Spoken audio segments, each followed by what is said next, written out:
نحمدہ ونصلی علی رسولہ الکریم اما بعد فاعوذ باللہ من الشیطان الرجیم بسم اللہ الرحمن الرحیم۔ آج میرے پاس جو ٹاپک ہے وہ یہ ہے حضرت یحییٰ علیہ السلام کی شہادت۔ حضرت یحییٰ علیہ السلام اور حضرت عیسیٰ علیہ السلام ایک ہی دور میں آئے۔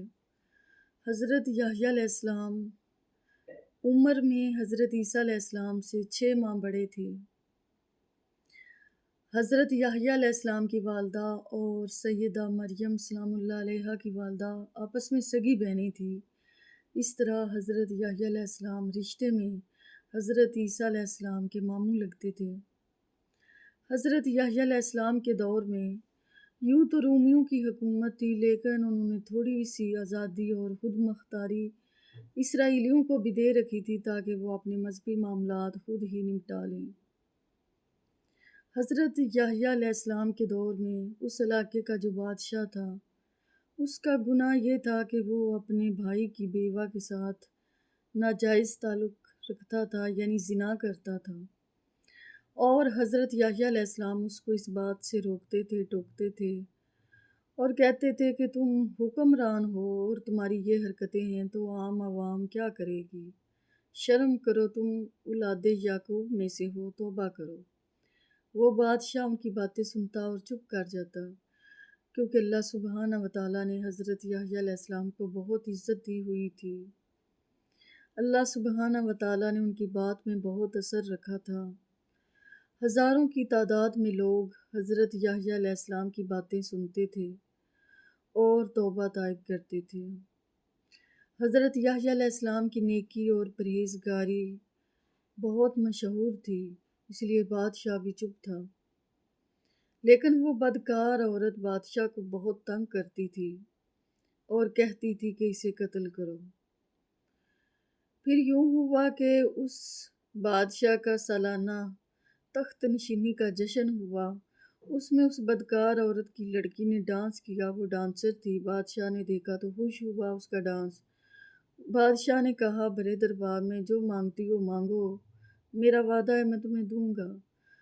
اس لڑکی نے کہا، میں اپنی ماں سے مشورہ کر لوں پھر بتاتی ہوں۔ جب اس کی ماں سے اس نے مشورہ کیا تو اس کی ماں نے اپنی لڑکی کو کہا، یوں کرو کہ یحییٰ نبی کا سر مانگ لو۔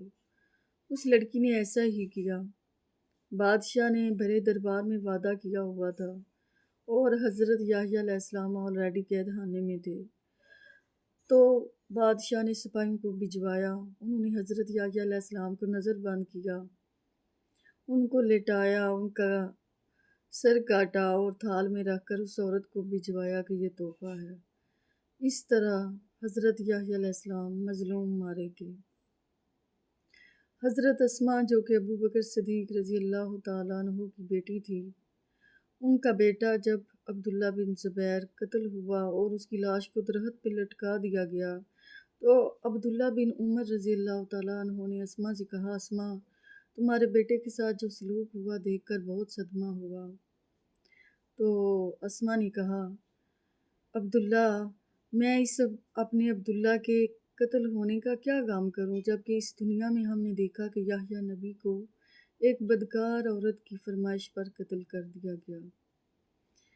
اسی طرح زین العابدین رضی اللہ تعالیٰ عنہ کہتے ہیں کہ کربلا کے سفر میں میرے والد سیدنا حسین رضی اللہ تعالیٰ عنہ بار بار کہتے تھے، بار بار یہ بات دہراتے تھے کہ اس دنیا کے ملعون ہونے کی سب سے بڑی دلیل یہ ہے کہ اس دنیا نے یحییٰ نبی جو کہ ایک پاک نبی تھے، ان کا سر ایک بدکار عورت کی فرمائش پر کاٹ دیا تھا۔ تو آپ زمانے کی بدبختی دیکھیں کہ کس طرح حضرت یحییٰ علیہ السلام کو قتل کیا گیا اور وہ مظلوم مارے گئے۔